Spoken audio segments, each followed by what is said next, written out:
Olá, bem-vindo, bem-vinda, Deus abençoe você, que bom poder entrar na sua casa, saudar você, abraçar você.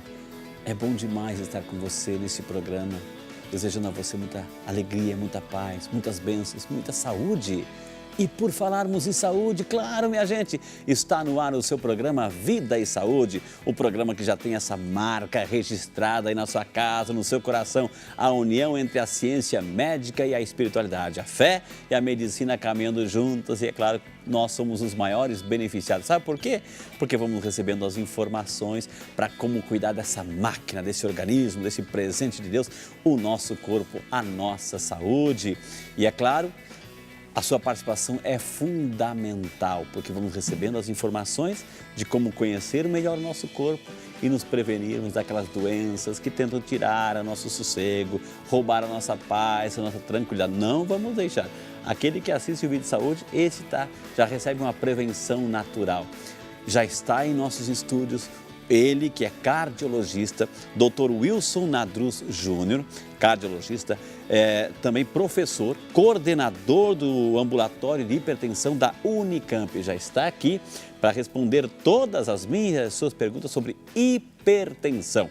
E é claro, o programa fica muito mais bonito quando você interage conosco. Para participar é super fácil. O telefone 0 operador 19 3871 9620, 19 3871 9620.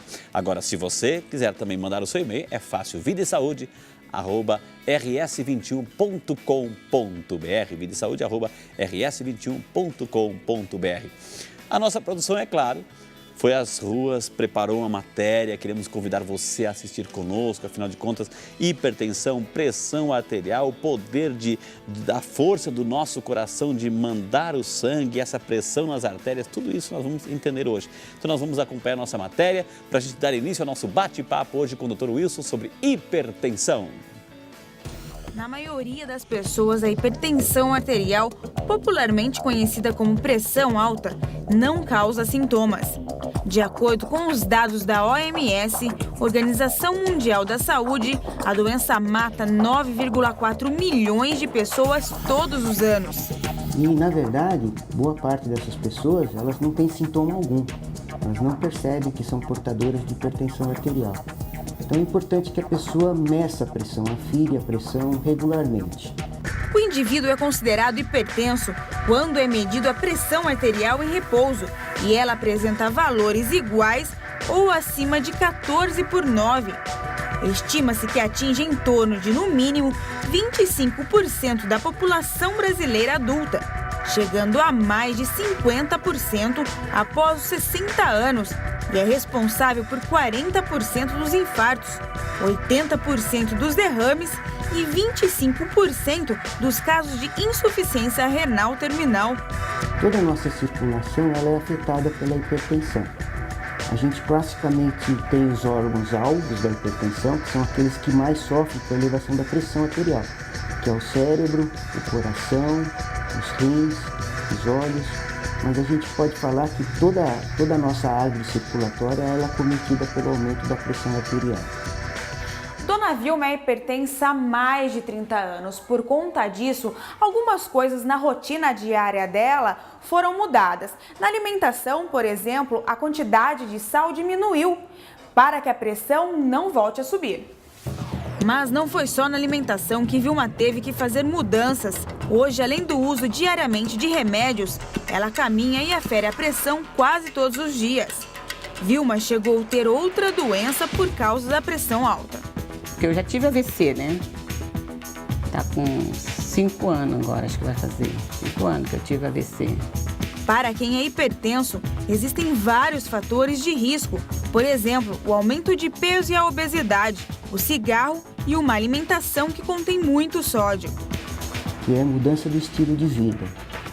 Você tem que diminuir o consumo de sal, você deve ter atividade física regular, você deve ter um controle de dieta, fazendo uso de frutas, legumes, vegetais, uma dieta balanceada.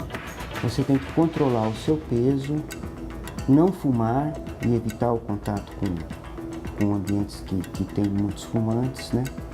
Praticar atividades físicas regulares E o mais difícil é o controle do estresse. Depois de um grande susto, Vilma tenta levar uma vida normal. Então a gente tem que aproveitar. Tem que aproveitar o hoje, porque amanhã a gente não sabe, né? Então, vamos aproveitar enquanto Deus está permitindo. É, né?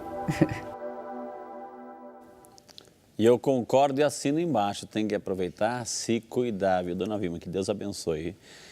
Esse é o programa Vida e Saúde. Hoje vamos falar sobre hipertensão. Está aqui conosco, gente, o doutor Wilson Nadruz Júnior, cardiologista, professor, coordenador do ambulatório de hipertensão da Unicamp, né?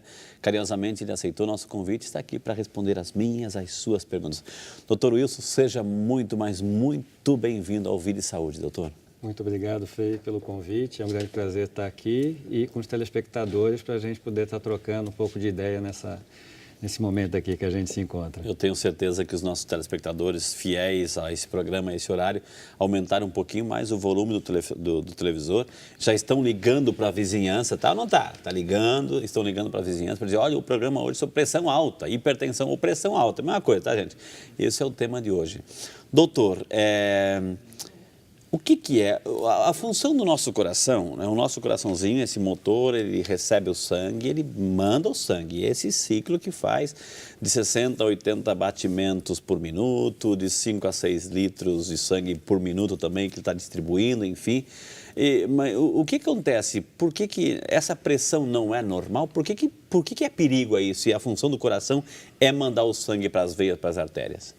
Normalmente, o coração ele tem que bombear e ele tem que gerar uma pressão, porque essa pressão é necessária para poder, que a gente chama, perfundir os tecidos, para fazer com que o sangue chegue nos tecidos. Até as extremidades, inclusive. Exatamente. Só que algumas pessoas, o que ocorre é que essa pressão fica normalmente elevada.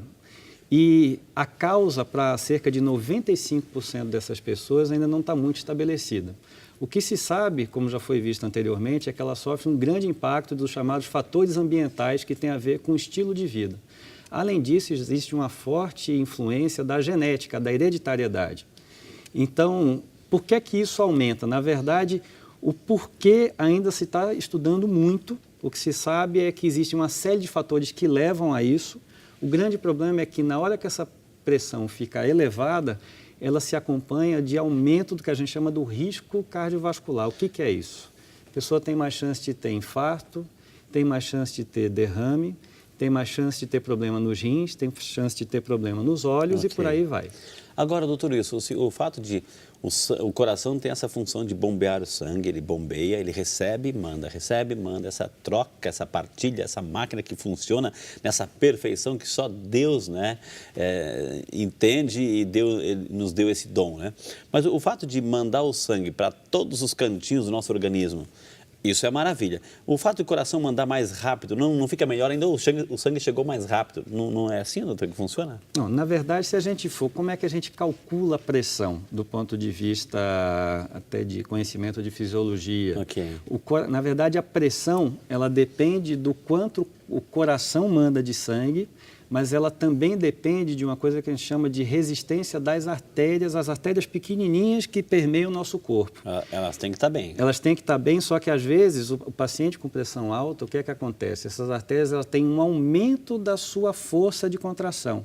Então a pressão não é só a força que o coração bate, é a força que o coração bate vezes a contração dessas artérias que tem no corpo. A pressão alta, na maioria das vezes, não é causada pela força do coração, e sim por essas artérias estarem muito contraídas. E esse aqui é o grande problema. Então, a maioria dos pacientes com hipertensão arterial, eles têm a contração dessas artérias do corpo, são artérias pequenas que permeiam todo o nosso corpo e que levam ao aumento da pressão. Isso é comum praticamente todos os pacientes hipertensos. Porque ela tem que fazer essa contração porque ela recebe e devolve, né? Sim, recebe e devolve. Né? Só que teoricamente, isso não deveria acontecer. E aí é que eu falo que não se sabe a causa de por que isso acontece em algumas pessoas e outras não. Gente, o assunto de hoje, você viu que ele já começou chegando, já chegou chegando e trazendo essas informações.